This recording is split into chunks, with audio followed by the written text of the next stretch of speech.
Hi all, welcome to our channel turning B S C.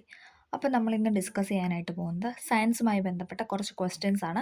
മണ്ണിൽ പൊന്നു വിളയിക്കാം എന്ന ചാപ്റ്ററിൽ നിന്നുള്ള എസ് സി ആർ ടിയിൽ നിന്നുള്ള ഫാക്റ്റും അതോടൊപ്പം പ്രീവിയസ് ഇയറിൽ ചോദിച്ച ക്വസ്റ്റ്യൻസും ഇനി ചോദിക്കാൻ ചാൻസ് ഉള്ള ക്വസ്റ്റ്യൻസൊക്കെയാണ് നമ്മൾ ഡിസ്കസ് ചെയ്യുന്നത്. ഓക്കെ, ഫസ്റ്റ് ക്വസ്റ്റ്യൻ, വിത്തിൽ നിന്ന് പുതിയ തൈച്ചെടി ഉണ്ടാകുന്നതിന് പറയുന്ന പേര് എന്താണ്? ലൈംഗിക പ്രത്യുൽപാദനം അഥവാ സെക്ഷൽ റീപ്രൊഡക്ഷൻ. വിത്തിൽ നിന്ന് പുതിയ തൈച്ചെടി ഉണ്ടാകുന്നതിന് പറയുന്നതാണ് ലൈംഗിക പ്രത്യുൽപാദനം. വിത്തിൽ നിന്ന് പുതിയ തൈച്ചെടി ഉണ്ടാകുന്നതാണ് ലൈംഗിക പ്രത്യുൽപാദനം. അടുത്ത ക്വസ്റ്റ്യൻ, സസ്യങ്ങളുടെ വേര്, തണ്ട്, ഇല തുടങ്ങിയ ഭാഗങ്ങളിൽ നിന്ന് പുതിയ തൈച്ചെടി ഉണ്ടാകുന്ന രീതിയാണ് കായിക പ്രജനനം. സസ്യങ്ങളുടെ വേര്, തണ്ട്, ഇല തുടങ്ങിയ ഭാഗങ്ങളിൽ നിന്ന് പുതിയ തൈച്ചെടി ഉണ്ടാകുന്ന രീതിയാണ് കായിക പ്രജനനം എന്ന് പറയുന്നത്. മാതൃസസ്യത്തിന്റെ എല്ലാ ഗുണങ്ങളുമുള്ള പുതിയ ചെടി ഉൽപ്പാദിപ്പിക്കുന്നതിന് വേണ്ടി മാതൃസസ്യത്തിന്റെ കൊമ്പുകളിൽ വേര് മുളപ്പിച്ച ശേഷം മുറിച്ചു നടുന്ന രീതിയാണ് പതിവയ്ക്കൽ അഥവാ ലെയറിങ്. മാതൃസസ്യത്തിന്റെ എല്ലാ ഗുണങ്ങളുമുള്ള പുതിയ ചെടി ഉൽപ്പാദിപ്പിക്കുന്നതിന് വേണ്ടി മാതൃസസ്യത്തിന്റെ കൊമ്പുകളിൽ വേര് മുളപ്പിച്ച ശേഷം മുറിച്ചു നടുന്ന രീതിയാണ് പതുവയ്ക്കൽ എന്ന് പറയുന്നത്. ഒരേ വർഗത്തിൽപ്പെട്ട സസ്യങ്ങളുടെ തണ്ടുകൾ പരസ്പരം ഒട്ടിച്ചു ചേർത്ത് ഗുണമേന്മയുള്ള സസ്യം ഉണ്ടാക്കുന്ന രീതിയാണ് കൊമ്പൊട്ടിക്കൽ. അതായത് ഒരേ വർഗത്തിൽപ്പെട്ട, ഇപ്പം മാവാണെങ്കിൽ രണ്ട് തരത്തിലുള്ള മാവ് എടുക്കും, എന്നിട്ട് അത് കൂട്ടിച്ചേർക്കും, അതാണ് ഉദ്ദേശിച്ചത്. ഒരേ വർഗത്തിൽപ്പെട്ട സസ്യങ്ങളുടെ തണ്ടുകൾ പരസ്പരം കൂട്ടിച്ചേർത്ത് ഗുണമേന്മയുള്ള സസ്യങ്ങൾ ഉണ്ടാക്കുന്ന രീതിയാണ് കൊമ്പൊട്ടിക്കൽ എന്ന് പറയുന്നത്. ഒട്ടിക്കലിന് വേണ്ടി തിരഞ്ഞെടുക്കുന്ന വേരോട് കൂടിയ ചെടിയാണ് സ്റ്റോക്ക് എന്ന് പറയുന്നത്. എന്താണ്? ഒട്ടിക്കലിന് വേണ്ടി നമ്മൾ തിരഞ്ഞെടുക്കുന്ന ആ വേരോട് കൂടിയുള്ള ചെടീനെയാണ് നമ്മൾ സ്റ്റോക്ക് എന്ന് പറയുന്നത്. ഇനി ഒട്ടിക്കുന്ന കമ്പിനെ പറയുന്ന സയണം എന്നാണ്. ഓക്കെ, ഒട്ടിക്കലിന് വേണ്ടി തിരഞ്ഞെടുക്കുന്ന വേരോട് കൂടിയുള്ള ചെടിയാണ് സ്റ്റോക്ക്. ഇനി ഒട്ടിക്കുന്ന കമ്പ് അറിയപ്പെടുന്നതാണ് സയണം. ഒരു ചെടിയിൽ അതേ വർഗത്തിൽപ്പെട്ട മറ്റൊരു ചെടിയുടെ മുകുളം ഒട്ടിക്കുന്ന രീതിയാണ് മുകുളം ഒട്ടിക്കൽ അഥവാ ബഡ്ഡിങ്. ബഡ്ഡിങ് ഒക്കെ നമുക്കറിയാം അല്ലേ? ഒരു ചെടിയിൽ അതേ വർഗത്തിൽപ്പെട്ട മറ്റൊരു ചെടിയുടെ മുകുളം ഒട്ടിക്കുന്ന രീതിയാണ് മുകുളം ഒട്ടിക്കൽ അഥവാ ബഡ്ഡിങ്. ഒരു പൂച്ചെടിയിൽ പല നിറത്തിലുള്ള പൂക്കൾ ഉണ്ടാകുന്നതിന് പ്രയോജനപ്പെടുത്താവുന്ന രീതിയാണ് മുകുളം ഒട്ടിക്കൽ. അതായത് ഒരു പൂച്ചെടിയിൽ പല നിറത്തിലുള്ള പൂക്കൾ, അല്ലെ, ഇപ്പോൾ റോസ് എടുക്കുകയാണെങ്കിൽ പല കളേഴ്സിലുള്ള റോസ് ഉണ്ടാകാൻ വേണ്ടിയിട്ട് നമ്മൾ ഉപയോഗിക്കാവുന്ന ഒരു രീതിയാണ് മുകുളം ഒട്ടിക്കൽ അഥവാ ബഡ്ഡിങ് എന്ന് പറയുന്നത്. ഒരേ വർഗത്തിൽപ്പെട്ടതും വ്യത്യസ്ത സ്വഭാവ സവിശേഷതകൾ ഉള്ളതുമായ ചെടികൾ തമ്മിൽ കൃത്രിമ പരാഗണം നടത്തി പുതിയ വിത്തുകൾ ഉൽപ്പാദിപ്പിക്കുന്ന രീതിയാണ് ഹൈബ്രിഡൈസേഷൻ അഥവാ വർഗ്ഗസംകരണം എന്ന് പറയുന്നത്. എന്താണ്? ഒരേ വർഗത്തിൽപ്പെട്ടതും വ്യത്യസ്ത സ്വഭാവ സവിശേഷതകൾ ഉള്ളതുമായ ചെടികൾ തമ്മിൽ കൃത്രിമ പരാഗണം നടത്തി പുതിയ വിത്തുകൾ ഉൽപ്പാദിപ്പിക്കുന്ന രീതിയാണ് വർഗ്ഗസംകരണം അഥവാ ഹൈബ്രിഡൈസേഷൻ എന്ന് പറയുന്നത്. കാർഷിക മേഖലയിൽ സാധ്യമാക്കേണ്ട കാര്യങ്ങൾ എന്തെല്ലാം എന്നാണ് നമ്മൾ പറയുന്നത്. എന്തൊക്കെയാണ്? മികച്ച ഉൽപ്പാദനം, വേഗത്തിൽ വിളവ് ലഭിക്കൽ, രോഗബാധ ഇല്ലാതിരിക്കൽ, കുറഞ്ഞ ചെലവിൽ പരിചരണം, മികച്ച വിത്ത്, നടീൽ വസ്തുക്കൾ ലഭ്യമാക്കൽ. ഇതൊക്കെയാണ് എന്തെന്ന് പറയുന്നത്? കാർഷിക മേഖലയിൽ സാധ്യമാക്കേണ്ട, അല്ലെ, മിനിമം വേണ്ട കാര്യങ്ങൾ എന്ന് പറയുന്നത്. ഒരു ചെടിയുടെ കോശത്തിൽ നിന്നോ ഒരു കൂട്ടം കോശങ്ങളിൽ നിന്നോ ചെടികൾ വളർത്തിയെടുത്ത് പുതിയ തലമുറയെ ഉൽപ്പാദിപ്പിക്കുന്ന പ്രവർത്തനമാണ് ടിഷ്യൂ കൾച്ചർ എന്ന് പറയുന്നത്. ടിഷ്യൂ എന്ന് പറയുമ്പോൾ തന്നെ നമുക്കറിയാം അല്ലേ, ഒരു കോശം, അതാണ് ഉദ്ദേശിക്കുന്നത് അല്ലേ. ഒരു ചെടിയുടെ കോശത്തിൽ നിന്നോ ഒരു കൂട്ടം കോശങ്ങളിൽ നിന്നോ ചെടികൾ വളർത്തിയെടുത്ത് പുതിയ തലമുറയെ ഉൽപ്പാദിപ്പിക്കുന്ന പ്രവർത്തനമാണ് ടിഷ്യൂ കൾച്ചർ. മാതൃസസ്യത്തിന്റെ എല്ലാ ഗുണങ്ങളുമുള്ള അനേകം തൈകൾ ഈ സാങ്കേതിക വിദ്യയിലൂടെ വികസിപ്പിച്ചെടുക്കും. ഏതാണ്? ടിഷ്യൂ കൾച്ചറാണ് കേട്ടോ. മാതൃസസ്യത്തിന്റെ എല്ലാ ഗുണങ്ങളുമുള്ള അനേകം തൈകൾ ഈ അതായത് ടിഷ്യൂ കൾച്ചർ സാങ്കേതിക വിദ്യയിലൂടെ നമുക്ക് വികസിപ്പിച്ചെടുക്കാമെന്നാണ് പറയുന്നത്. ടിഷ്യൂ കൾച്ചർ സസ്യങ്ങളിലുള്ള ഏത് പ്രത്യേകതയുടെ അടിസ്ഥാനത്തിലാണ് ചെയ്യുന്നതെന്ന് ചോദിച്ചാൽ ടോട്ടി പൊട്ടൻസി എന്ന് പറയുന്നത് എന്താണെന്ന് നോക്കാം. ടോട്ടി പൊട്ടൻസി എന്ന് പറഞ്ഞാൽ എന്താണ്? അനുകൂല സാഹചര്യങ്ങളിൽ സസ്യങ്ങളുടെ കോശങ്ങൾക്കും കലകൾക്കും വളരാനുള്ള കഴിവുണ്ട്. ഇതാണ് ടോട്ടി പൊട്ടൻസി എന്ന് പറയുന്നത്. അനുകൂല സാഹചര്യങ്ങളിൽ സസ്യങ്ങളുടെ കോശങ്ങൾക്കും അതോടൊപ്പം അവരുടെ കലകൾക്കൊക്കെ വളരാനുള്ള കഴിവുണ്ട്. അതിനാണ് നമ്മൾ ടോട്ടി പൊട്ടൻസി എന്ന് പറയുന്നത്. ഗവേഷണ സ്ഥാപനങ്ങൾ വികസിപ്പിച്ചെടുത്ത വിത്തിനങ്ങളും നടീൽ വസ്തുക്കളും കർഷകരിലെത്തുന്ന ഡാഷ് മുഖേനയാണ്. ഇത് കൃഷിഭവൻ മുഖേനയാണ് ചോദിച്ചിട്ടുണ്ട്. ഗവേഷണ സ്ഥാപനങ്ങൾ വികസിപ്പിച്ചെടുത്ത വിത്തിനങ്ങളും നടീൽ വസ്തുക്കളും കർഷകരിലെത്തുന്നത് കൃഷിഭവൻ മുഖേനയാണ്. പ്രധാന വിളകൾക്കിടയിൽ അവയ്ക്ക് ദോഷം വരാത്ത രീതിയിൽ കൃഷി ചെയ്യുന്ന ഹ്രസ്വകാല വിളകളെയാണ് ഡാഷ് എന്ന് പറയുന്നത്. എന്താണ്? ഇടവിള അല്ലെങ്കിൽ ഇന്റർക്രോപ്പ് എന്ന് പറയും. അത് ചോദിച്ചിട്ടുണ്ട്. പ്രധാന വിളകൾക്കിടയിൽ അവയ്ക്ക് ദോഷം വരാത്ത രീതിയിൽ കൃഷി ചെയ്യുന്ന ഹ്രസ്വകാല വിളയാണ് ഇടവിള എന്ന് പറയുന്നത്. മണ്ണിന്റെ ഫലപുഷ്ടി നിലനിർത്താനായി സഹായിക്കുന്ന ഒരു കാര്യമാണ് ഇടവിള എന്ന് പറയുന്നത്. മണ്ണിന്റെ ഫലപുഷ്ടി നിലനിർത്താനായിട്ടും ഈ ഇടവിള സഹായകരമാണ്. ഒരു കൃഷിക്ക് ശേഷം അതേ കൃഷി തന്നെ ആവർത്തിക്കാതെ മറ്റൊരു വിള കൃഷി ചെയ്യുന്നതിനാണ് വിളപര്യം പറയുന്നത്. അതും ചോദിച്ചിട്ടുണ്ട്. ഒരു കൃഷിക്ക് ശേഷം എന്താണ്? അതേ കാര്യം തന്നെ റിപ്പീറ്റ് ചെയ്യാതെ മറ്റൊരു വിള കൃഷി ചെയ്യുന്ന രീതിയാണ് വിളപര്യം അഥവാ ക്രോപ്പ് റൊട്ടേഷൻ എന്ന് പറയുന്നത്. ഒരു കൃഷിക്ക് ശേഷം അതേ കൃഷി തന്നെ ആവർത്തിക്കാതെ മറ്റൊരു വിള കൃഷി ചെയ്യുന്നതിനാണ് വിളപര്യം അഥവാ ക്രോപ്പ് റൊട്ടേഷൻ എന്ന് പറയുന്നത്. ഒരു യാന്ത്രിക കീട നിയന്ത്രണ രീതിയാണ് ഫെറമോൺ കെണി എന്ന് പറയുന്നത്. ഫിറമോൺ കെണി എന്ന് പറയുന്നത് എന്താണ്? ഒരു യാന്ത്രിക കീട നിയന്ത്രണ രീതിയാണ്. ലോകത്ത് ഏറ്റവും കൂടുതൽ ചണം ഉൽപ്പാദിപ്പിക്കുന്ന രാജ്യമാണ് ഇന്ത്യ. പി വൈക്കുവാണ്. ഇതെല്ലാം ഈ ഫിറമോൺ കെണി ഇതൊക്കെ ചോദിച്ചിട്ടുണ്ട്, വിളവരി ഇതൊക്കെ ചോദിച്ചിട്ടുണ്ട് കേട്ടോ. ലോകത്തെ ഏറ്റവും കൂടുതൽ ചണം ഉൽപ്പാദിപ്പിക്കുന്ന രാജ്യമാണ് ഇതെന്ന് പറയുന്നത് ഇന്ത്യ അല്ലേ. ഇന്ത്യയാണ് ലോകത്തെ ഏറ്റവും കൂടുതൽ ചണം ഉൽപ്പാദിപ്പിക്കുന്ന രാജ്യം. വളരാൻ കഴിവുള്ള ഏതൊരു സസ്യകോശത്തിനും അനുകൂല സാഹചര്യം കിട്ടിയാൽ പുതിയൊരു സസ്യമായിട്ട് വളരാൻ കഴിയും. നമ്മൾ പറഞ്ഞതല്ലേ, ഇതിനാണ് നമ്മൾ ടോട്ടി പൊട്ടൻസി എന്ന് പറയുന്നത്. ടിഷ്യൂ കൾച്ചർ ആവിഷ്കരിച്ച ശാസ്ത്രജ്ഞൻ ചോദിച്ചിട്ടുണ്ട്, ഹേബർലാൻഡ് ആണ്. ടിഷ്യൂ കൾച്ചർ ആവിഷ്കരിച്ച ശാസ്ത്രജ്ഞനാണ് ഹേബർലാൻഡ്. ഇന്ത്യയിലെ ഏറ്റവും കൂടുതൽ നെല്ല് ഉൽപ്പാദിപ്പിക്കുന്ന സംസ്ഥാനം ചോദിച്ചിട്ടുണ്ട്, ബംഗാളാണ്. ഇന്ത്യയിലെ ഏറ്റവും കൂടുതൽ നെല്ല് ഉൽപ്പാദിപ്പിക്കുന്ന സ്റ്റേറ്റ് ആണ് എന്ന് പറഞ്ഞാൽ പശ്ചിമ ബംഗാൾ അഥവാ ബംഗാൾ. ഇതും പി വൈക്കായിട്ട് ചോദിച്ചിട്ടുണ്ട്. എൻഡോസൾഫാൻ ദുരന്തം ബാധിച്ച കേരളത്തിലെ ജില്ലയാണ് ചോദിക്കുന്നത്. എല്ലാവർക്കും അറിയാം അല്ലേ, കാസർഗോഡാണ്. അതും ചോദിച്ചിട്ടുണ്ട്. എൻഡോസൾഫാൻ ദുരന്തം ബാധിച്ച കേരളത്തിലെ ജില്ലയാണ് കാസർഗോഡ്. കേരളത്തിലെ കർഷക ദിനമായിട്ട് ആചരിക്കുന്നത് ചിങ്ങം 1. പെട്ടെന്ന് നവംബർ 1 ഓപ്ഷൻ തന്നിട്ടുണ്ടാവും, കാരണം അതും ചോദിച്ചിട്ടുണ്ട്. പെട്ടെന്ന് നമ്മൾ ചാടിക്കയറി നവംബർ 1 എഴുതും അല്ല അല്ലേ. കർഷക ദിനമായിട്ട് ആചരിക്കുന്ന എന്താണ്, ചിങ്ങം 1. മണ്ടരി ഏത് വിളയാണ് ബാധിക്കുന്നത്, അതും ചോദിച്ചിട്ടുണ്ട്. നാളികേരത്തിനെയാണ്, അത് നമുക്കറിയാം അല്ലേ. മണ്ടരി നാളികേരത്തിനെ ബാധിക്കുന്ന ഒരു രോഗമാണ് അല്ലേ. പട്ടുനൂൽ എടുക്കുന്ന പട്ടുനൂൽ ശലഭം ഏത് അവസ്ഥയിലായിരിക്കുമ്പോഴാണ് സമാധി എന്നാണ് പറയുന്നത്. ഓക്കെ, അടുത്ത ക്വസ്റ്റ്യൻ. പട്ടുനൂൽ പുഴു വളർത്തൽ ഏതു പേരിലാണ് അറിയപ്പെടുന്നത്? സെറികൾച്ചർ അല്ലേ, നമ്മൾ കണക്ട് ചെയ്ത് പഠിച്ചായിരുന്നു. സാരി അല്ലേ, പട്ട് സാരി, അത് സാരി എന്ന് വെച്ചിട്ട് സെറി കണക്ട് ചെയ്യാന്നൊക്കെ പറഞ്ഞായിരുന്നു അല്ലേ. പട്ടുനൂൽ പുഴു വളർത്തൽ അറിയപ്പെടുന്ന പേരാണ് സെറികൾച്ചർ. വിത്ത് മുളയ്ക്കുമ്പോൾ ആദ്യം പുറത്തു വരുന്ന ഭാഗമാണ് ബീജമൂലം ചോദിച്ചിട്ടുണ്ട്. വിത്ത് മുളയ്ക്കുമ്പോൾ ആദ്യം പുറത്തു വരുന്ന ഭാഗമാണ് ബീജമൂലം എന്ന് പറയുന്നത്. റൈസോബം ബാക്ടീരിയകൾ പ്രകൃതിയിലെ ചാക്രികൃതിയിൽ പങ്കുവഹിക്കുന്നു. ഏത് ബാക്ടീരിയ ആണ് ചോദിച്ചാൽ നൈട്രജൻ ആണ് കേട്ടോ. നൈട്രജൻ ബാക്ടീരിയ ആണ്. സൂപ്പർ ബഗുകൾ എന്നറിയപ്പെടുന്ന ജീവികൾ, അതും ചോദിച്ചിട്ടുണ്ട്. ഏതാണ്? ബാക്ടീരിയ ആണ്. സൂപ്പർ ബഗ് ഫോർ ബാക്ടീരിയ എന്ന് ഓർത്താൽ മതി. സൂപ്പർ ബഗുകൾ എന്നറിയപ്പെടുന്ന ജീവികളാണ് ബാക്ടീരിയ. എൻഡോസൾഫാൻ, DDT മുതലായവ ഏത് തരം കീടനാശിനികളാണ്? രാസ കീടനാശിനി, അതും ചോദിച്ചിട്ടുണ്ട്. എൻഡോസൾഫാൻ, DDT മുതലായവ ഏത് തരം കീടനാശിനികളാണ്? രാസ കീടനാശിനികൾ. ഹരിതവിപ്ലവത്തിൽ കൂടുതലായി ഉൽപ്പാദിപ്പിച്ച വിളവ്, അതും ചോദിച്ചിട്ടുണ്ട്. ഗോതമ്പാണ്. എല്ലാവർക്കും അറിയുന്ന പോയിന്റ് ആണല്ലേ. ഹരിതവിപ്ലവത്തിലൂടെ കൂടുതലായി ഉൽപ്പാദിപ്പിച്ച വിളവയാണ് ഇതെന്ന് പറയുന്നത് ഗോതമ്പ് എന്ന് പറയുന്നത്. അടുത്ത ക്വസ്റ്റ്യൻ. തെങ്ങോല പുഴുവിനെതിരെ പ്രയോഗിക്കുന്ന ശത്രുകീടമാണ് ഇഗ്ന്യൂമൻ കടന്നൽ എന്ന് പറയുന്നത്. തെങ്ങോല പുഴുവിനെതിരെ പ്രയോഗിക്കുന്ന ശത്രുകീടമാണ് ഇഗ്ന്യൂമൻ കടന്നൽ. കേരളത്തിൽ എവിടെയാണ് പുൽത്തൈല ഗവേഷണ കേന്ദ്രം സ്ഥിതി ചെയ്യുന്നത്? ഓടക്കാലി. പി വൈക്കാണ്. കേരളത്തിൽ എവിടെയാണ് പുൽത്തൈല ഗവേഷണ കേന്ദ്രം? ഓടക്കാലി. ഓടക്കാലിയിലാണ് പുൽത്തൈല ഗവേഷണ കേന്ദ്രം. അടുത്ത ക്വസ്റ്റ്യൻ. കൃത്രിമമായി നിർമ്മിക്കുന്ന ഒരു വളമാണ് യൂറിയ. ഇത് ഏത് തരം വളമാണ്? രാസവളമാണ്. യൂറിയ എന്ന് പറയുന്ന ഒരു തരം രാസവളമാണ്. കർഷകർ അവരുടെ കൃഷിഭൂമിയിൽ യൂറിയ ചേർക്കാറുണ്ട്. ഇത് ഏത് മൂലകത്തിന്റെ കുറവ് പരിഹരിക്കാനാണെന്ന് ചോദിച്ചാൽ എന്താണ്? നൈട്രജന്റെ കുറവ് പരിഹരിക്കാനായിട്ടാണ്. കർഷകർ അവരുടെ കൃഷിഭൂമിയിൽ യൂറിയ ചേർക്കുന്നത് എന്തിനു വേണ്ടിയിട്ടാണെന്ന് ചോദിച്ചു കഴിഞ്ഞാൽ നൈട്രജൻ മൂലകത്തിന്റെ കുറവ് പരിഹരിക്കാനായിട്ടാണ്. നെൽപ്പാടങ്ങളിലെ മണ്ണിന്റെ നൈട്രജന്റെ അളവ് വർദ്ധിപ്പിക്കാൻ സ്വീകരിക്കാവുന്ന നല്ല മാർഗ്ഗമാണ് ഇടവിളയായി പയറുവർഗ്ഗങ്ങൾ കൃഷി ചെയ്യുക. നമ്മൾ പറഞ്ഞായിരുന്നല്ലോ, ഫലപുഷ്ടി കൂട്ടാനൊക്കെ എന്താണ് ഇടവിളയാണ് ബെറ്റർ എന്ന് പറഞ്ഞു. അപ്പോൾ അതാണ് പറയുന്നത്. നെൽപ്പാടങ്ങളിലെ മണ്ണിന്റെ നൈട്രജന്റെ അളവ് വർദ്ധിപ്പിക്കാനായിട്ട് സ്വീകരിക്കാവുന്ന ഒരു മാർഗ്ഗമാണ് ഇടവിളയായിട്ട് പയറുവർഗ്ഗങ്ങൾ കൃഷി ചെയ്യുക. ഒരേ സ്വഭാവമുള്ള അനേകം ചെടികളെ ഒരു തൈച്ചെടിയുടെ ഏതെങ്കിലും ഭാഗത്ത് നിന്ന് സൃഷ്ടിക്കുന്ന ശാസ്ത്രീയ രീതിയാണ് ടിഷ്യൂ കൾച്ചർ. നമ്മൾ പറഞ്ഞായിരുന്നല്ലേ, ഒരേ സ്വഭാവമുള്ള അനേകം ചെടികളെ ഒരു തൈച്ചെടിയുടെ ഏതെങ്കിലും ഭാഗത്ത് നിന്ന് സൃഷ്ടിക്കുന്ന രീതിയാണ് ഇതെന്ന് ടിഷ്യൂ കൾച്ചർ. കേന്ദ്ര കിഴങ്ങു ഗവേഷണ കേന്ദ്രം സ്ഥിതി ചെയ്യുന്ന എവിടെയാണ്? തിരുവനന്തപുരം ജില്ലയിലെ ശ്രീകാര്യം. ചോദിച്ചിട്ടുണ്ട്. കേന്ദ്ര കിഴങ്ങു ഗവേഷണ കേന്ദ്രം സ്ഥിതി ചെയ്യുന്നത് തിരുവനന്തപുരം ജില്ലയിലെ ശ്രീകാര്യത്താണ്. കേന്ദ്ര കിഴങ്ങു ഗവേഷണ കേന്ദ്രം സ്ഥിതി ചെയ്യുന്നത് തിരുവനന്തപുരം ജില്ലയിലെ ശ്രീകാര്യം. കുരുമുളക്, വെറ്റില എന്നിവയിൽ നിന്നും തൈകൾ ഉണ്ടാക്കാനുള്ള ഫലപ്രദമായ ഒരു മാർഗ്ഗമാണ് ലെയറിംഗ് എന്ന് പറയുന്നത്. കുരുമുളക്, വെറ്റില എന്നിവയിൽ നിന്നും തൈകൾ ഉണ്ടാക്കാനുള്ള ഫലപ്രദമായ ഒരു മാർഗ്ഗമാണ് ലെയറിംഗ് എന്ന് പറയുന്നത്. അടുത്ത പോയിന്റ്. ഏറ്റവും കൂടുതൽ ഇരുമ്പടങ്ങിയിട്ടുള്ള സുഗന്ധവ്യഞ്ജനം പി വൈക്കുവാണ് മഞ്ഞളാണ്. ഏറ്റവും കൂടുതൽ ഇരുമ്പടങ്ങിയിട്ടുള്ള സുഗന്ധവ്യഞ്ജനമാണ് മഞ്ഞൾ. സൽകീർത്തി, ഉമ, ജ്വാലാമുഖി, ചാവക്കാട് ഓറഞ്ച് എന്നിവ യഥാക്രമം ഏത് വിളകളുടെ വിത്തിനങ്ങളാണ്? അത് ചേർക്കാനാണ് പറയുന്നത്. ഏതൊക്കെയാണ് നമുക്ക് നോക്കാം. സൽകീർത്തി എന്ന് പറയുന്നത് എന്താണ്? വെണ്ടയാണ്. പി വൈക്കുവാണ്. സൽകീർത്തി വെണ്ട. ഉമ എന്ന് പറഞ്ഞാൽ എന്താണ്? നെല്ലാണ്. അതും ചോദിച്ചിട്ടുണ്ട്. ജ്വാലാമുഖി, ഉജ്ജ്വല ഇതൊക്കെ എന്താണ്? പച്ചമുളകാണ്. ചാവക്കാട് ഓറഞ്ച് ഇതെന്താണ്? തെങ്ങാണ്. ഇതെല്ലാം പഠിക്കണേ. സൽകീർത്തി എന്ന് പറഞ്ഞാൽ വെണ്ടയുടെ ഇനമാണ്. നെല്ലിന്റെ ഇനമാണ് ഉമ എന്ന് പറയുന്നത്. പച്ചമുളകാണ് ജ്വാലാമുഖി. തെങ്ങിന്റെ ഒരു ഇനമാണ് ചാവക്കാട് ഓറഞ്ച്.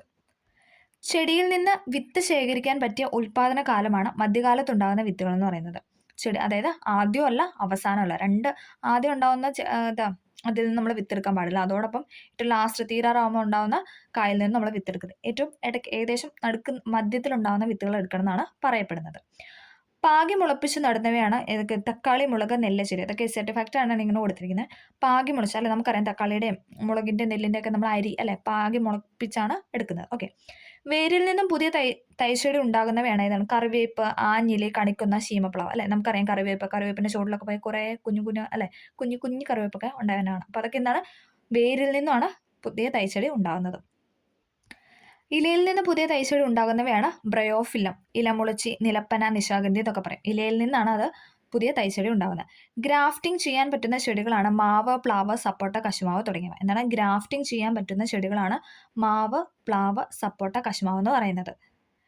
ലെയറിംഗ് ചെയ്യാൻ പറ്റുന്ന ചെടികളാണ് കുരുമുളക്, പേര, ഞാവല്, പിച്ചി, മുല്ല, റോസ്, ചെമ്പരത്തി, കശുമാവ്, സപ്പോട്ട. അപ്പം ഇങ്ങനെ നമുക്ക് വേണമെങ്കിൽ ഒരു ചേരുമ്പടി ചോദിക്കാം അല്ലേ ലെയറിങ്, ഗ്രാഫ്റ്റിംഗ് എന്നൊക്കെ പറഞ്ഞിട്ട്. അപ്പോൾ അതുകൊണ്ട് അങ്ങനെ കറക്റ്റായിട്ട് പഠിക്കാനായിട്ട് ശ്രമിക്കുക. ലെയറിങ് ചെയ്യുന്ന ചെടികളാണ് ഇതെന്ന് പറയുന്നത് കുരുമുളക്, പേര, ഞാവല്, പിച്ചി, മുല്ല, റോസ്, ചെമ്പരത്തി, കശുമാവ്, സപ്പോട്ട എന്ന് പറയുന്നത്. പതിവെച്ചുണ്ടാകുന്ന ചെടികളിൽ മറ്റ് തൈച്ചെടികളിൽ നിന്നുള്ള വ്യത്യസ്തത എന്താണെന്ന് ചോദിച്ചാൽ അതിന് തായ്വേര് പടലം ഉണ്ടായിരിക്കില്ല എന്നാണ്. പതിവെച്ചുണ്ടാകുന്ന ചെടികളിൽ മറ്റ് തൈച്ചെടികളിൽ നിന്ന് വ്യത്യസ്ത ഉള്ള കാര്യം എന്ന് പറയുന്നത് എന്താണ്? അവർക്ക് തായ്വേര് പടലം ഉണ്ടായിരിക്കില്ല.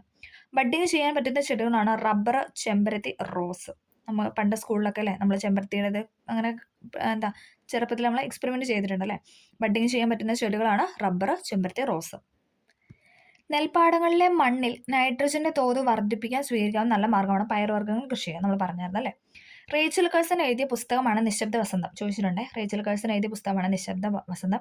ലോകത്താകമാനം ഏറെ ചർച്ചകൾ ഉണ്ടാക്കിയ ഈ പുസ്തകത്തിലെ പ്രമേയമാണ് രാസകീടനാശിനി അല്ലേ. DDTനെ കുറിച്ചായിരുന്നു അതിനകത്ത് കൂടുതലും പറഞ്ഞുകൊണ്ടിരുന്നത് അല്ലേ. DDT അല്ലേ, രാസ കീടനാശിനിയായ DDTനെ കുറിച്ചാണ് അതിൻ്റെ പ്രതിപാദന വിഷയം എന്ന് പറയുന്നത്. വാനില ഒരു സുഗന്ധവിളയാണല്ലോ. വാനിലയിലെ പരാഗകാരി എന്ന് ചോദിച്ചാൽ മനുഷ്യനാണ് കേട്ടോ. ഓക്കെ. അടുത്ത ദിവസം പയർച്ചെടിയുടെ വേരിലെ മുളകളിൽ വളരുന്ന റൈസോബിയം ബാക്ടീരിയകൾ പ്രകൃതിയിലെ ഏത് ചാക്രിക ഇതിൽ പങ്കുവഹിക്കുന്നതെന്ന് ചോദിച്ചാൽ നൈട്രജനാണ്. അത് നമ്മൾ പറഞ്ഞ പോയിന്റാണ്. അന്തരീക്ഷത്തിലെ നൈട്രജനെ വലിച്ചെടുത്ത് നൈട്രേറ്റ് ആക്കി മാറ്റാൻ കഴിവുള്ള ബാക്ടീരിയകളുണ്ട്. താഴെ തന്നതിൽ കൂട്ടത്തിൽ പെടാത്തതാണ് ചോദിച്ചിരിക്കുന്നത്. ഓപ്ഷൻ എ കോളിഫോം ആണ്. എന്താണ് ക്വസ്റ്റ്യൻ എന്ന് പറഞ്ഞാൽ അന്തരീക്ഷത്തിലെ നൈട്രജനെ വലിച്ചെടുത്ത് നൈട്രേറ്റ് ആക്കി മാറ്റാൻ കഴിവുള്ള ബാക്ടീരിയകളാണ്.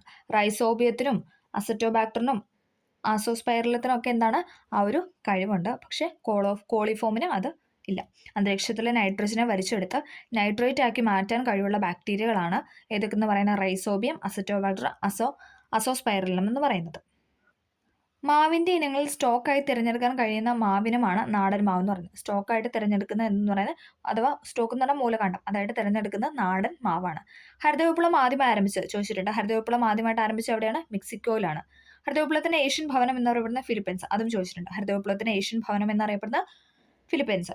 ഹരിതവിപ്ലവത്തിൻ്റെ പിതാവ് അതും ചോദിച്ചിട്ടുണ്ട്. Norman Borlaug. ഹരിതവിപ്ലവത്തിൻ്റെ പിതാവ് എന്നറിയപ്പെടുന്ന നോർമൻ ബോർലോഗ്.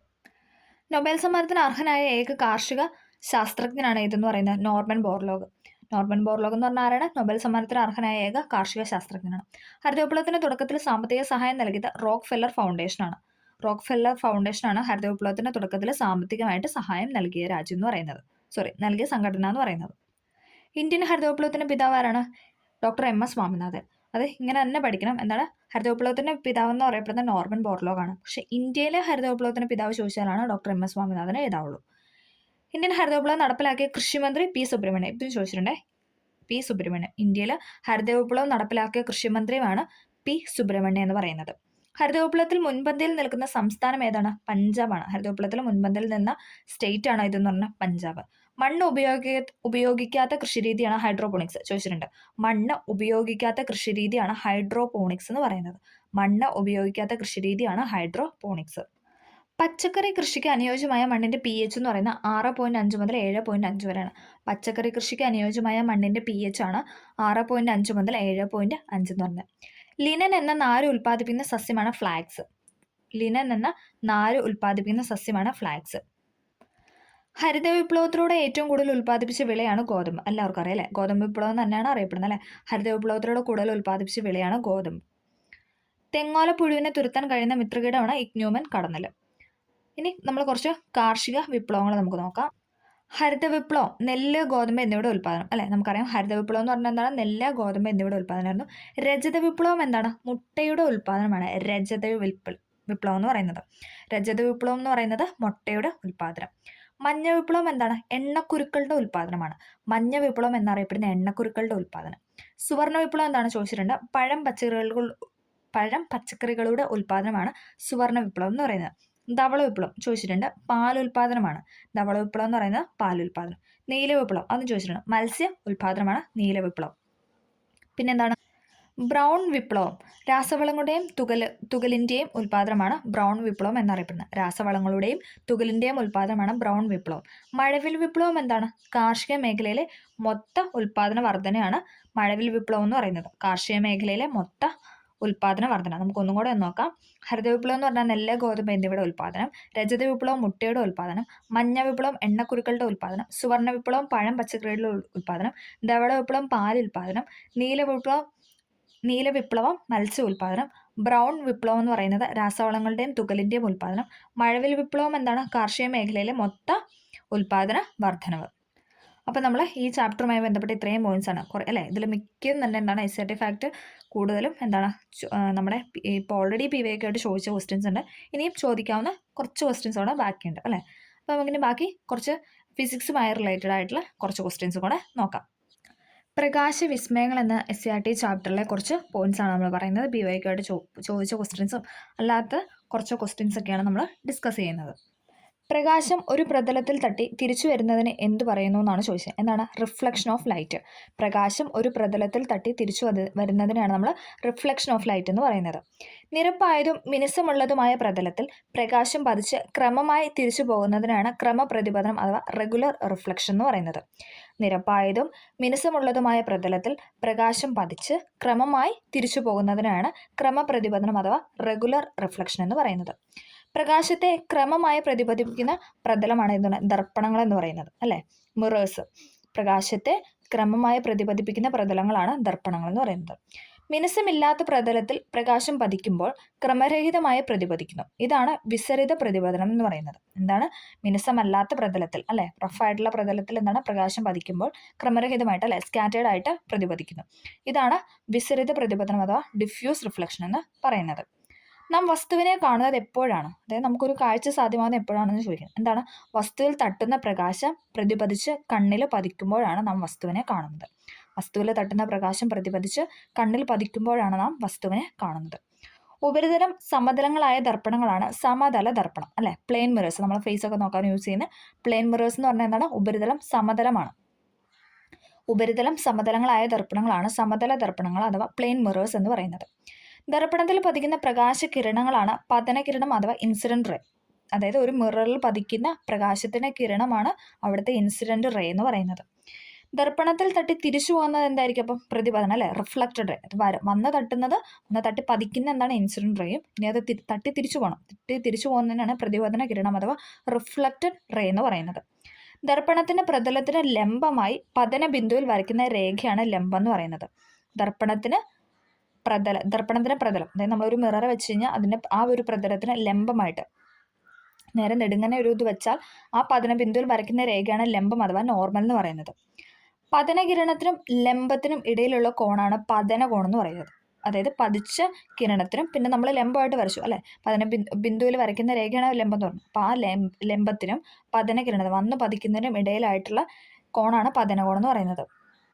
നോക്കിക്കേ, ഇതാണ് ഈ നടുക്ക് പോകുന്ന വരെയാണ് നമ്മൾ നോർമൽ എന്ന് പറയുന്നത്. ഇതാണ് പതനകോൺ, വന്ന് പതിക്കുന്നത് എന്ന് പറയുന്നത്. അപ്പോൾ ഇതിൻ്റെ ഇടയിലുള്ളതാണ് നമ്മൾ പറയുന്നത് പതനകോൺ, ആംഗിൾ ഓഫ് ഇൻസിഡൻസ് എന്ന് പറയുന്നത്. പതനകിരണത്തിനും ലംബത്തിനും ഇടയിൽ ഇതാണ് പതനകിരണം എന്ന് പറയുന്നത്. ഇതാണ് നോർമൽ അഥവാ ലംബം എന്ന് പറയുന്നത്. അതിനിടയിലാണ് പതനകോൺ എന്ന് പറയുന്നത്. ഓക്കെ, ഒരു സമതല ദർപ്പണത്തിൽ ഉണ്ടാകുന്ന പതനകോൺ, പ്രതിപതന കോൺ ഇവ തമ്മിലുള്ള ബന്ധം എന്ന് പറയുന്നത് പതനകോൺ, പ്രതിപതന കോൺ എന്നിവ തുല്യമാണ്. അതായത് വന്ന് പതിക്കുന്നത്, ഇങ്ങനെ വന്ന് പതിക്കുന്നതും ഇനി അത് തിരിച്ചു പോകുന്നത് എന്താണ്? സെയിം ആയിരിക്കും. അത് ഇത് വന്ന് പതിക്കുന്നു, മറ്റേത് തിരിച്ചു പോകുന്നു, അത് സെയിം ആയിരിക്കും. പതനകോണും പ്രതിപതനകോണും എന്നിവ തുല്യമാണ്. സമതല ദർപ്പണത്തിലുണ്ടാകുന്ന പ്രതിബന്ധത്തിൽ വസ്തുവിന്റെ വലതുഭാഗം പ്രതിബിംബത്തിന്റെ ഇടതുഭാഗമായും വസ്തുവിന്റെ ഇടതുഭാഗം പ്രതിബിംബത്തിന് വലതുഭാഗമായി തോന്നുന്നു. ഈ പ്രതിഭാസത്തിന്റെ പേരാണ് പാർശ്വ വിപര്യം, ലാറ്ററൽ ഇൻവേർഷൻ എന്ന് പറയും.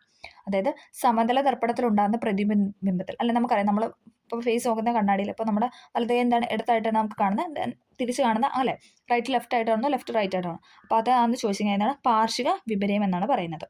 ഒരു സമതല ദർപ്പണത്തിൽ രൂപപ്പെടുന്ന പ്രതിബിംബത്തിന്റെ പ്രത്യേകത വസ്തുവിന്റെ സെയിം സൈസ് ആയിരിക്കും അല്ലേ. നമ്മൾ കാണുന്ന നമ്മുടെ അതേ സൈസുള്ള അല്ലെ പ്ലെയിൻ മിറർ നമ്മൾ കാണുന്ന സമതല ദർപ്പണത്തിൽ നമ്മൾ കാണുന്ന എന്താണ് നമ്മുടെ അതേ സൈസിലാണ്. അപ്പം എന്താ പറയുന്നത്, വസ്തുവിൻ്റെ അതേ വലുപ്പം തന്നെയായിരിക്കും. വസ്തുവിൽ നിന്ന് ദർപ്പണത്തിലേക്കുള്ള അകലവും ദർപ്പണത്തിൽ നിന്ന് പ്രതിബിംബത്തിലേക്കുള്ള അകലവും തുല്യമാണ്. എന്താണ് വസ്തുവിൽ നിന്ന്, അതായത് നമ്മളിപ്പോൾ നമ്മുടെ ഫേസ് നോക്കുന്നെങ്കിൽ നമ്മുടെ ഫേസിൽ നിന്ന് ദർപ്പണത്തിലേക്കുള്ള അകലവും അതേപോലെ ദർപ്പണത്തിൽ നിന്ന് പ്രതിബിംബത്തിലേക്കുള്ള അകലവും എന്താണ് തുല്യമാണെന്നാണ് പറയുന്നത്. പ്രതിപതന തലം പുറത്തേക്ക് വളഞ്ഞ ദർപ്പണമാണ് ഉത്തല ദർപ്പണം അഥവാ കോൺവെക്സ് മിറർ. പ്രതിപതനം പുറത്തേക്ക് വളഞ്ഞത്, പുറത്തേക്ക് ഇങ്ങനെ വളഞ്ഞിരിക്കുകയാണ്, അതിനെ നമ്മൾ കോൺവെക്സ് എന്നാണ് പറഞ്ഞത്. ഇനി ഉള്ളിലേക്കാണ് വളഞ്ഞെങ്കിൽ അതിനെ നമ്മൾ കോൺകേവ് എന്ന് പറയും. ഉള്ളിലേക്ക് വളഞ്ഞ ദർപ്പണമാണെങ്കിൽ അത് കോൺകേവ് മിററാണ്. പുറത്തോട്ട് വളഞ്ഞ ദർപ്പണമാണെങ്കിൽ നമ്മളതിനെ കോൺവെക്സ് മിറർ എന്ന് പറയും. സ്ക്രീനിൽ പതിപ്പിക്കാൻ കഴിയുന്ന പ്രതിബിംബമാണ് യഥാർത്ഥ പ്രതിബിംബം അഥവാ റിയൽ ഇമേജ്. അതായത് ഒരു സ്ക്രീനിൽ നമുക്ക് പതിപ്പിക്കാൻ കഴിയുന്ന പ്രതിബിംബത്തിനാണ് നമ്മൾ യഥാർത്ഥ പ്രതിബിംബം അല്ലെങ്കിൽ റിയൽ ഇമേജ് എന്ന് പറയുന്നത്. സ്ക്രീനിൽ പതിപ്പിക്കാൻ കഴിയാത്ത പ്രതിബിംബം അപ്പോൾ എന്തായിരിക്കും, മിഥ്യാ പ്രതിബിംബമായിരിക്കും, വെർച്വൽ ഇമേജ് ആയിരിക്കും. നമുക്കതിനെ പതിപ്പിക്കാനായിട്ട് സാധിക്കില്ല. യഥാർത്ഥ പ്രതിബിംബം ഉണ്ടാകാൻ കഴിയുന്ന ദർപ്പണമാണ് അവതല ദർപ്പണം അഥവാ കോൺകേവ് മിറർ. നമ്മൾ പറഞ്ഞു ഉള്ളിലോട്ട് വളഞ്ഞിരിക്കുന്നതാണ് കോൺകേവ് എന്ന് പറഞ്ഞല്ലേ. അപ്പോൾ യഥാർത്ഥ പ്രതിബിംബം ഉണ്ടാകാനായിട്ട് കഴിയുന്നതാണ് അവതല ദർപ്പണം അഥവാ കോൺകേവ് മിറർ എന്ന് പറയുന്നത്. രണ്ട് ദർപ്പണങ്ങൾ സമാന്തരമായി ക്രമീകരിച്ചാൽ ഉണ്ടാകുന്ന പ്രതിബിംബങ്ങളുടെ എണ്ണം എന്ന് പറഞ്ഞാൽ അനേകമാണ്. കുറേ എണ്ണങ്ങൾ ഉണ്ടാവും, ഒരുപാട് എണ്ണം നമുക്ക് ഉണ്ടാകാനായിട്ട് പറ്റും. ദർപ്പണങ്ങൾ തമ്മിലുള്ള കോണളവും ഉണ്ടാകുന്ന പ്രതിബിംബങ്ങളുടെ എണ്ണവും തമ്മിലുള്ള ബന്ധമാണ് ചോദിച്ചിരിക്കുന്നത്. എന്തൊക്കെയാണ്? കോണളവ് കൂടുമ്പോൾ പ്രതിബിംബങ്ങളുടെ എണ്ണം കുറയുന്നു. അതായത് അതിൻ്റെ ആ കോണിൻ്റെ അളവ്, ആ കോണളവ് കൂടുമ്പോൾ എന്താണ്, പ്രതിബിംബമായിട്ട് കാണുന്നതിൻ്റെ എണ്ണം കുറയുന്നു എന്നാണ് പറയുന്നത്. ഇനി കോണളവ് കുറയുകയാണ് ചെയ്തെങ്കിലോ, അതായത് ചെറിയ കോണളവാണെങ്കിൽ എന്താണ്, പ്രതിബിംബങ്ങൾ കുറേ എണ്ണം കാണും അല്ലെ, പ്രതിബിംബങ്ങളുടെ എണ്ണം കൂടുന്നു. ദർപ്പണങ്ങൾ തമ്മിലുള്ള കോണളവും ഉണ്ടാകുന്ന പ്രതിബിംബങ്ങളുടെ എണ്ണവും തമ്മിലുള്ള വ്യത്യാസമാണ് ചോദിച്ചിരിക്കുന്നത്. കോണളവ് കൂടിക്കഴിഞ്ഞാൽ പ്രതിബിംബങ്ങളുടെ എണ്ണം കുറയുന്നു. ഇനി അതേസമയം കോണളവ് കുറയുകയാണ് ചെയ്തെങ്കിൽ എന്താണ്, പ്രതിബിംബങ്ങളുടെ എണ്ണം കൂടുകയാണ് ചെയ്യുന്നത്. റിയർ വ്യൂ മിററായിട്ട് ഉപയോഗിക്കുന്ന ദർപ്പണമാണ് ഉത്തല ദർപ്പണം അഥവാ കോൺവെക്സ് മിറർ. നമ്മൾ പറഞ്ഞു അകത്തോട്ട് വളഞ്ഞതാണെന്ന് പറഞ്ഞു അല്ലേ. റിയർ വ്യൂ മിററായിട്ട് ഉപയോഗിക്കുന്നത് ചോദിച്ചിട്ടുണ്ട്. റിയർ വ്യൂ മിററായിട്ട് യൂസ് ചെയ്യുന്ന ഏതാണ്, കോൺവെക്സ് മിററാണ്. ഉയരത്തിലും താഴ്ചയിലുമുള്ള വസ്തുക്കളെ കാണാനായി ഉപയോഗിക്കുന്ന ഉപകരണമാണ് പെരിസ്കോപ്പ്. എന്താണ്, ഉയരത്തിലും താഴ്ചയിലുമുള്ള വസ്തുക്കളെ കാണാനായിട്ട് ഉപയോഗിക്കുന്ന ഉപകരണമാണ് പെരിസ്കോപ്പ്. റിവർ വ്യൂ മിററായി കോൺവെക്സ് ദർപ്പണം ഉപയോഗിക്കാനുള്ള കാരണം എന്ന് പറഞ്ഞാൽ എന്താണ്, വസ്തുക്കളുടെ ചെറിയ പ്രതിബിംബം ലഭിക്കുന്നു, കൂടുതൽ വിസ്തൃതി ദൃശ്യമാകുന്നു. റിയർ വ്യൂ മിററായിട്ട് വണ്ടിയിലൊക്കെ യൂസ് ചെയ്യുന്നതല്ല റിയർ വ്യൂ മിറർ. അതെന്താണ്, വസ്തുക്കളുടെ ചെറിയ പ്രതിബിംബമാണ് നമുക്ക് ലഭിക്കുന്നത്, പിന്നെ എന്താണ്, കൂടുതൽ വിസ്തൃതി ദൃശ്യമാകുന്നു എന്നാണ് പറയുന്നത്. ഓക്കെ, ഷേവിംഗ് മിററായും ഇത് ചോദിച്ചിട്ടുണ്ടേ, ഇതൊക്കെ ചോദിക്കുന്ന ക്വസ്റ്റ്യൻസ് തന്നെയാണ് കേട്ടോ. ഓക്കെ, എടുത്ത് പറയുന്നില്ല എന്നേ ഉള്ളൂ. ഓക്കെ, ഷേവിംഗ് മിററായും ടോർച്ചിലെ റിഫ്ലക്ടറുമായൊക്കെ ഉപയോഗിക്കാൻ കഴിയുന്ന ദർപ്പണമാണ് കോൺകേവ് ദർപ്പണം. എന്താണ്, ഷേവിംഗ് മിററായിട്ടും പിന്നെ എന്താണ് ടോർച്ചിലെ റിഫ്ലക്ടറുമായിട്ടൊക്കെ നമ്മൾ യൂസ് ചെയ്യുന്നതാണ് കോൺകേവ് ദർപ്പണം. ചോദിച്ചിട്ടുണ്ട്, ഷേവിംഗ് മിററായിട്ടും ടോർച്ചിലെ റിഫ്ലക്ടറുമായിട്ടൊക്കെ യൂസ് ചെയ്യുന്ന ദർപ്പണമാണ് കോൺകേവ് ദർപ്പണം. ഷേവിംഗ് മിററായ കോൺകേവ് മിറർ ഉപയോഗിക്കാൻ കാരണം വലിയ പ്രതിബിംബം ഉണ്ടാകും അല്ലെ, നമുക്ക് കറക്റ്റായിട്ട് ഷേവ് ചെയ്യാൻ വേണ്ടിയിട്ട് പറ്റുന്നു, അതാണ് അവിടെ ഉദ്ദേശിച്ചത്. ഷേവിംഗ് മിററായിട്ട് കോൺകേവ് മിറർ യൂസ് ചെയ്യാൻ കാരണം എന്താണ്, വലിയ പ്രതിബിംബമാണ് അവിടെ ലഭിക്കുന്നത്, വലിയ പ്രതിബിംബമാണ് ഉണ്ടാകുന്നത്. ടോർച്ചിൽ റിഫ്ലക്റ്റായ കോൺകേവ് മിറർ യൂസ് ചെയ്യുന്നതാണ് കാരണം പ്രകാശത്തെ സമാന്തരമായി പ്രതിബിംബിക്കാനുള്ള കഴിവുണ്ട്. പ്രകാശത്തെ സമാന്തരമായി പ്രതിബിംബിക്കാനുള്ള കഴിവുള്ളതുകൊണ്ടാണ് ടോർച്ചിൽ റിഫ്ലക്റ്റായിട്ട് നമ്മൾ കോൺകേവ് മിറർ യൂസ് ചെയ്യുന്നത്. കാലിഡോസ്കോപ്പ് നിർമ്മാണത്തിന് ഉപയോഗിക്കുന്ന ദർപ്പണമാണ് സമതല ദർപ്പണം. ചോദിച്ചിട്ടുണ്ട്, കാലിഡോസ്കോപ്പ് നിർമ്മാണത്തിന് ഉപയോഗിക്കുന്ന ദർപ്പണമാണ് സമതല ദർപ്പണം. പ്രകാശം ഒരു മാധ്യമത്തിൽ നിന്ന് മറ്റൊരു മാധ്യമത്തിലേക്ക് കടക്കുമ്പോൾ അതിൻ്റെ പാതയ്ക്ക് വ്യതിയാനം സംഭവിക്കുന്നു. ഈ പ്രതിഭാസത്തിന് പറയുന്ന പേരാണ് അപവർത്തനം. റിപ്പീറ്റഡ് ക്വസ്റ്റ്യൻ ആണ് കേട്ടോ, ഇതൊക്കെ റിപ്പീറ്റഡ് ആണ്, എന്നാലും എടുത്ത് പറഞ്ഞതേ ഉള്ളൂ. പ്രകാശം ഒരു മാധ്യമത്തിൽ നിന്ന് മറ്റൊരു മാധ്യമത്തിലേക്ക് കടക്കുമ്പോൾ അതിൻ്റെ പാതയ്ക്ക് വ്യതിയാനം സംഭവിക്കുന്നു. പ്രകാശത്തിൻ്റെ ഈ പ്രതിഭാസമാണ് അപവർത്തനം എന്ന് പറയുന്നത്. മധ്യത്തിൽ കനം കൂടിയതും വക്കുകൾ കനം കുറഞ്ഞതുമായ ലെൻസാണ് ഉത്തല ലെൻസ് എന്ന് പറയുന്നത്. മധ്യത്തിൽ എന്താണ്, കനം കൂടിയതും വക്കുകൾ കനം കുറഞ്ഞതുമായ ലെൻസാണ് ഉത്തല ലെൻസ്. മധ്യത്തിൽ കനം കുറഞ്ഞത് നേരെ തിരിച്ച്, മധ്യത്തിൽ കനം കുറഞ്ഞതും വക്കുകൾ കനം കൂടുതലുമായ ലെൻസാണ് അവതല ലെൻസ് എന്ന് പറയുന്നത്. മൈക്രോസ്കോപ്പ്, ടെലസ്കോപ്പ്, ക്യാമറ, പ്രൊജക്ടർ തുടങ്ങിയ ഉപകരണങ്ങളിൽ ഏത് തരം ലെൻസാണ്, റിപ്പീറ്റഡ് ക്വസ്റ്റ്യൻ ആണ്, ഏതാണ്, കോൺവെക്സ് മിററാണ് യൂസ് ചെയ്യുന്നത്. മൈക്രോസ്കോപ്പ്, ടെലസ്കോപ്പ്, ക്യാമറ, പ്രൊജക്ടർ തുടങ്ങിയ ഉപകരണങ്ങൾ നമ്മൾ യൂസ് ചെയ്യുന്നത് കോൺവെക്സ് ലെൻസാണ്. ധവളപ്രകാശത്തിൽ 7 നിറങ്ങൾ ഉണ്ടെന്ന് കണ്ടെത്തിയ ശാസ്ത്രജ്ഞനാണ് ഐസക് ന്യൂട്ടൺ. വൈക്കുവാണ്. ധവളപ്രകാശത്തിൽ 7 നിറങ്ങൾ അല്ല, മഴവില്ല 7 നിറങ്ങൾ ഉണ്ടെന്ന് കണ്ടെത്തിയ ശാസ്ത്രജ്ഞനാണ് ആരെന്ന് പറയുന്നത് ഐസക് ന്യൂട്ടൺ. പ്രകാശം അതിൻ്റെ ഘടകവർണ്ണങ്ങളായി മാറുന്ന പ്രതിഭാസം, റിപ്പീറ്റഡ് ക്വസ്റ്റ്യൻ, പ്രകീർണനം. പ്രകാശം അതിൻ്റെ ഘടകവർണ്ണങ്ങളായി മാറുന്ന പ്രതിഭാസമാണ് പ്രകീർണനം. മഴവില്ലിന് കാരണമായ പ്രതിഭാസം, അതും പ്രകീർണനമാണ്. മഴവില്ലിന് കാരണമായ പ്രതിഭാസമാണ് പ്രകീർണനം. പ്രകാശം അല്ലെ ഘടകവർണ്ണങ്ങളായിട്ട് മഴവില്ലായിട്ട് മാറുന്നു, അതും എന്താണ്, പ്രകീർണനമാണ്. വെള്ളമുള്ള ഗ്ലാസ്സിൽ ഗ്ലാസ്സിൽ ചെരിച്ചു വെച്ച് പെൻസിൽ മുറിഞ്ഞതുപോലെ കാണാൻ കാരണം, അതായത് ഒരു ഗ്ലാസ്സിൽ നമ്മൾ വെള്ളം ഒഴിച്ച് ഒരു ഹാഫ് ഓഫ് വെള്ളം എടുത്തിട്ട് അതിനകത്തൊരു ഒരു പെൻസിൽ ഇട്ടാൽ നമുക്ക് എന്താണ്, നമുക്ക് അതിൽ നോക്കും, ആ ഗ്ലാസ്സിൽ കൂടെ നമ്മൾ നോക്കും, ആ പെൻസിൽ ഇങ്ങനെ മുറിഞ്ഞായിട്ട് രണ്ടായിട്ട് ഇരിക്കുന്ന പോലെ നമുക്ക് ഫീൽ ചെയ്യും. അതിൻ്റെ റീസൺ എന്താണെന്നാണ് ചോദിക്കുന്നത്. എന്താണ്? അപവർത്തനമാണ്. റിപ്പീറ്റഡ് ക്വസ്റ്റൻ ആണ്. അപവർത്തനം. വെള്ളമുള്ള ഗ്ലാസ്സിൽ പെൻസിൽ ചെരിച്ചു വെച്ച് അത് മുറിഞ്ഞതുപോലെ കാണാനുള്ള കാരണം എന്താണെന്ന് ചോദിച്ചാൽ എന്താണ്? അപവർത്തനമാണ്. പ്രകാശം അതിനെ ഘടകവർണ്ണങ്ങളായി മാറുന്ന പ്രതിഭാസമാണ് പ്രകീർണം, നമ്മൾ പറഞ്ഞു. എന്നാൽ പ്രകാശത്തിലെ ഈ ഘടകവർണ്ണങ്ങൾ കൂടിച്ചേർക്കുമ്പോൾ ലഭിക്കുന്ന നിറമാണ് ചോദിച്ചത്. ഏതാണ്? വൈറ്റ് ആണ്. ഇതെല്ലാം കൂടെ കൂടിച്ചേരുമ്പോൾ നമുക്ക് കിട്ടുന്ന നിറം എന്ന് പറയുന്നത് വെള്ളയാണ്, വൈറ്റ്. സൂര്യപ്രകാശത്തിൽ സോപ്പ് കുമിള നിറമുള്ളതായി കാണുന്നതിന്റെ കാരണം പ്രകാശത്തിന്റെ ഡാഷ് സ്വഭാവമാണ്. ഏതാണ്? ഇന്റർഫറൻസ് ആണ്. സൂര്യപ്രകാശത്തിൽ സോപ്പ് കുമിള നിറമുള്ളതായിട്ട് കാണുന്നതിന്റെ കാരണം പ്രകാശത്തിന്റെ ഏത് സ്വഭാവമാണെന്നാണ് ചോദിച്ചത്. ഏതാണ്? ഇന്റർഫറൻസ് ആണ്. സൂര്യപ്രകാശത്തിൽ എന്താണ്? സോപ്പിന്റെ കുമിള അല്ലേ, നമുക്കിങ്ങനെ അറിയാം. സോപ്പിന്റെ കുമിള എടുത്ത് പല കളേഴ്സിൽ നമുക്കിങ്ങനെ കാണാം അല്ലേ. അതിന്റെ കാരണമാണ് ഇന്റർഫറൻസ്. പ്രകാശഭീമിനെ കേന്ദ്രീകരിക്കുന്ന ഇനം ലെൻസാണ് കോൺവെക്സ് ലെൻസ്. ഓക്കെ. ദൂരെയുള്ള വസ്തുക്കളെ കൂടുതൽ അടുത്തും വലുതായും കാണാൻ ഉപയോഗിക്കുന്ന ഉപകരണം ടെലസ്കോപ്പ് ചോദിച്ചിട്ടുണ്ട്.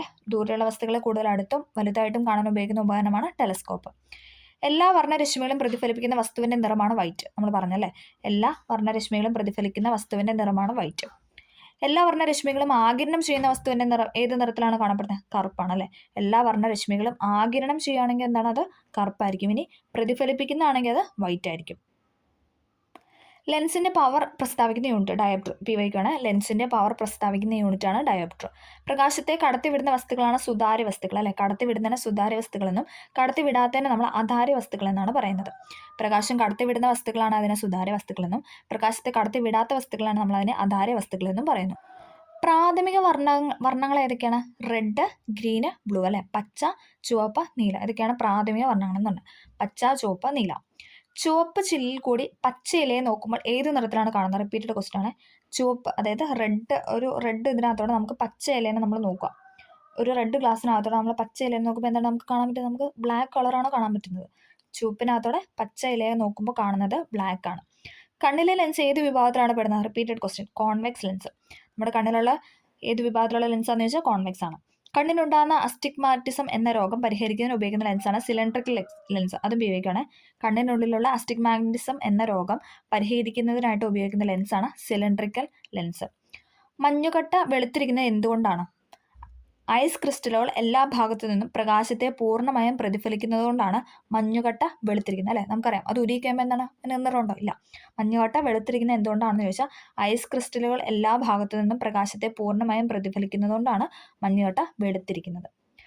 ആകാശ നീലിമയ്ക്കും ഉദയാസ്തമയ സമയത്ത് സൂര്യൻ ചുവപ്പ് നിറത്തിൽ കാണാനായിട്ട് കഴിയും. പ്രകാശത്തിന്റെ ഏത് പ്രതിഭാസമാണെന്ന് ചോദിച്ചാൽ വിസരണമാണ്. ആകാശത്തിന്റെ നീലിമയ്ക്കും അതോടൊപ്പം എന്താണ് ഉദയാസ്തമയ സമയത്തൊക്കെ സൂര്യൻ ചുവപ്പ് നിറത്തിൽ കാണാനായിട്ട് കാരണം എന്ന് പറയുന്നത് വിസരണമാണ്. ഫോട്ടോഗ്രാഫിക് ക്യാമറയിൽ ഉപയോഗിക്കുന്ന കോൺവെക്സ് ലെൻസാണ്. PYക്കാണ്. ഫോട്ടോഗ്രാഫിക് ക്യാമറയിൽ ഉപയോഗിക്കുന്ന ലെൻസാണ് കോൺവെക്സ് ലെൻസ്. സസ്യങ്ങളിൽ പ്രകാശ സംശ്ലേഷണ നിരക്ക് ഏറ്റവും കുറവ് ഏത് വർണ്ണത്തിനായിരിക്കും എന്ന് ചോദിച്ചാൽ പച്ചയാണ് കേട്ടോ. സസ്യങ്ങളിൽ പ്രകാശ സംശ്ലേഷണ നിരക്ക് ഏറ്റവും കുറവ് പച്ചയ്ക്കും. ഇനി ഏറ്റവും കൂടുതൽ ചോദിച്ചാൽ ഏതാണ്? ചുവപ്പിനാണ്. സസ്യങ്ങളിൽ പ്രകാശ സംശ്ലേഷണ നിരക്ക് ഏറ്റവും കൂടുതൽ ഏത് വർണ്ണത്തിനാണെന്ന് ചോദിച്ചാൽ റെഡാണ്. ഏറ്റവും കുറവ് ഗ്രീനും. ഒരു പ്രകാശരശ്മി ഒരു സമതല ദർപ്പണത്തിൽ 40 ഡിഗ്രി പതനകോണിൽ പതിക്കുന്നു. ആ രശ്മിയുടെ പ്രതിപതനം, അതായത് ഒരു പ്രകാശം വന്ന് പതിച്ചു, അത് തിരിച്ചു പോവാണ്. അപ്പോൾ ഇവിടെ 40 എന്താണ് ഓട്ടോമാറ്റിക്കലി ഇവിടെയും എന്ന് പറയുന്നത് അതും 40 തന്നെയായിരിക്കും. ഓക്കെ. ഒരു പ്രകാശരശ്മി ഒരു സമതല ദർപ്പണത്തിൽ 40 ഡിഗ്രി പതനകോണിൽ പതിക്കുകയാണെങ്കിൽ ആ രശ്മിയുടെ പ്രതിപതന കോൺ തിരിച്ചെന്താണ്? 40 ഡിഗ്രി തന്നെ പ്രതിപതിപ്പിക്കും. ആറന്മുള കണ്ണാടി ഏതെല്ലാം ലോഹങ്ങളുടെ സങ്കരമാണ്? ടിന്നും ലെഡും ചോദിച്ചിട്ടുണ്ട്. ആറന്മുള കണ്ണാടി ഏതെല്ലാം ലോഹങ്ങളുടെ സങ്കരമാണെന്ന് ചോദിച്ചാൽ ടിന്ന്, ലെഡ്. മയോപ്പിയയ്ക്ക് പരിഹാരമായി ഉപയോഗിക്കുന്ന ലെൻസാണ് കോൺകേവ് ലെൻസ് ചോദിച്ചിട്ടുണ്ട്. മയോപ്പിയ അഥവാ ഹ്രസ്വദൃഷ്ടി, അതിന് പരിഹാരമായിട്ട് ഉപയോഗിക്കുന്ന ലെൻസാണ് കോൺകേവ് ലെൻസ്. ഇനി ദീർഘദൃഷ്ടിയാണെങ്കിലോ ഹൈപ്പർ മെഗോപ്പിയ ആണെങ്കിലോ അതിനുപയോഗിക്കുന്നതാണ് കോൺവെക്സ് ലെൻസ്. മറ്റേതിന് കോൺകേവ്. അതായത് ഏതെങ്കിലും ഒന്ന് പഠിക്കുക. മയോപ്പിയ ഹ്രസ്വദൃഷ്ടിക്കാണ് നമ്മൾ കോൺകേവ് യൂസ് ചെയ്യുന്നത്. അപ്പോൾ എന്താണ്? ദീർഘദൃഷ്ടിക്ക് നമ്മൾ കോൺവെക്സ് ആണ് യൂസ് ചെയ്യുന്നത്.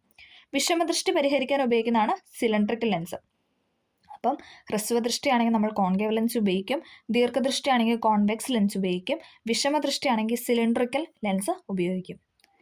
പ്രായമായവർക്ക് കണ്ണിൻ്റെ സമഞ്ജനക്ഷമത നഷ്ടപ്പെടുന്ന അവസ്ഥയാണ് പ്രസ്ബയോപ്പിയ എന്നറിയപ്പെടുന്നത്. പ്രായമായവർക്ക് കണ്ണിൻ്റെ സമഞ്ജനക്ഷമത നഷ്ടപ്പെടുന്ന അവസ്ഥയാണ് പ്രസ്ബയോപ്പിയ. പ്രസ്ബയോപ്പിയയ്ക്ക് പരിഹാരമായി ഉപയോഗിക്കുന്ന ലെൻസാണ് കോൺവെക്സ് ലെൻസ്. നമ്മൾ പറഞ്ഞല്ലേ, പ്രസ്ബയോപ്പിയയ്ക്ക് പരിഹാരമായിട്ട് യൂസ് ചെയ്യുന്നതാണ് കോൺവെക്സ് ലെൻസ്. ലെൻസിലൂടെ പ്രകാശം കടന്നു പോകുമ്പോൾ അത് സംയോജിക്കുകയോ വികസിക്കുകയോ ചെയ്യുന്നു. ഇത് പ്രകാശത്തിന് ഏത് പ്രത്യേകതയെന്ന് വെച്ചാൽ അപവർത്തനമാണ്. നമ്മുടെ ഒരു തോന്നൽ പോലെ നമുക്കിങ്ങനെ തോന്നുവാണ് അല്ലേ, ഇതെന്ന് പറയുന്ന അപവർത്തനമാണ്. ലെൻസിലൂടെ പ്രകാശം കടന്നു പോകുമ്പോൾ അത് സംയോജിക്കുകയോ വികസിക്കുകയോ ചെയ്യുന്നു. ഇത് പ്രകാശത്തിൻ്റെ ഏത് പ്രത്യേകതയാണെന്ന് ചോദിച്ചാൽ അപവർത്തനമാണ്. ലെൻസ് നിർമ്മിക്കാൻ ഉപയോഗിക്കുന്ന ഗ്ലാസ്സാണ് ഫ്ലിൻറ്റ് ഗ്ലാസ്. ചോദിച്ചിട്ടുണ്ട്, ലെൻസ് നിർമ്മിക്കാൻ ഉപയോഗിക്കുന്ന ഗ്ലാസ്സാണ് ഫ്ലിൻറ്റ് ഗ്ലാസ്. യഥാർത്ഥ പ്രതിബിംബം ഉണ്ടാക്കുന്ന ദർപ്പണമാണ് കോൺകേവ് ദർപ്പണം. നമ്മൾ പറഞ്ഞായിരുന്നു അല്ലേ, യഥാർത്ഥ പ്രതിബിംബം ഉണ്ടാക്കുന്ന ദർപ്പണമാണ് കോൺകേവ് ദർപ്പണം. റോഡുകളിൽ വളവുകളുള്ള ഭാഗങ്ങളിൽ ഗതാഗത നിയന്ത്രണത്തിനായി സ്ഥാപിക്കുന്ന ദർപ്പണമാണ് കോൺവെക്സ് ദർപ്പണം. നമ്മൾ കണ്ടിട്ടുണ്ടല്ലേ, റോഡിൻ്റെ സൈഡിലൊക്കെ ഇങ്ങനെ ഒരു മിറർ ഇരിക്കുന്നതാണ്. അതെന്ന് പറയുന്നതാണ് കോൺവെക്സ് ദർപ്പണമാണ്. റോഡുകളിൽ വളവുകളുള്ള ഭാഗങ്ങളിൽ ഗതാഗത നിയന്ത്രണത്തിന് വേണ്ടി ഉപയോഗിക്കുന്ന ദർപ്പണമാണ് കോൺവെക്സ് ദർപ്പണം. ഗോളീയ ദർപ്പണം എന്താണ് കോളത്തിൻ്റെ ഭാഗമാകുന്ന ദർപ്പണമാണ് ഗോളീയ ദർപ്പണം എന്ന് പറയുന്നത്. ഹ്രസ്വദൃഷ്ടി പരിഹരിക്കാൻ ഉപയോഗിക്കുന്നത് നമ്മൾ പറഞ്ഞു, കോൺകേവ് ലെൻസാണ് ഹ്രസ്വദൃഷ്ടി പരിഹരിക്കാനായിട്ട് ഉപയോഗിക്കുന്നത്. പ്രകാശത്തിൻ്റെ പ്രകീർണത്തിന് കാരണം എന്താണ്? അപവർത്തനം. അത് നമ്മൾ പറഞ്ഞായിരുന്നു അല്ലേ. പ്രകാശത്തിൻ്റെ പ്രകീർണത്തിന് കാരണമാകുന്ന കാര്യം എന്ന് പറയുന്നത് അപവർത്തനമാണ്. അപ്പം നമ്മൾ എന്താണ് 2 ചാപ്റ്ററിൽ അല്ലേ, ബയോളജിയിൽ ഒരു ചാപ്റ്ററും ഫിസിക്സിൽ ഒരു ചാപ്റ്ററും ബന്ധപ്പെട്ട് SCERT തന്നിരിക്കുന്ന ഫാക്റ്റും റിപ്പീറ്റഡ് ആയിട്ട് ചോദിക്കുന്ന ക്വസ്റ്റ്യൻസ് ഒക്കെയാണ് നമ്മൾ ഈ ക്ലാസ്സിൽ ഡിസ്കസ് ചെയ്തത്. എല്ലാവർക്കും ഹെൽപ്ഫുൾ ആയെന്ന് വിചാരിക്കുന്നു. ഇനിയും എന്ത് ടൈപ്പ് ഓഫ് ക്ലാസ് ആണ് നിങ്ങൾക്ക് വേണ്ടതെന്നൊന്ന് കമൻ്റായിട്ട് ഇടുക. ഓക്കെ, അപ്പം എല്ലാവർക്കും വീഡിയോ ഹെൽപ്ഫുൾ ആയെന്ന് വിചാരിക്കുന്നു. ഹെൽപ്ഫുൾ ആയെങ്കിൽ ഒന്ന് ലൈക്ക് ചെയ്ത് സബ്സ്ക്രൈബ് ചെയ്യുക. Okay, thank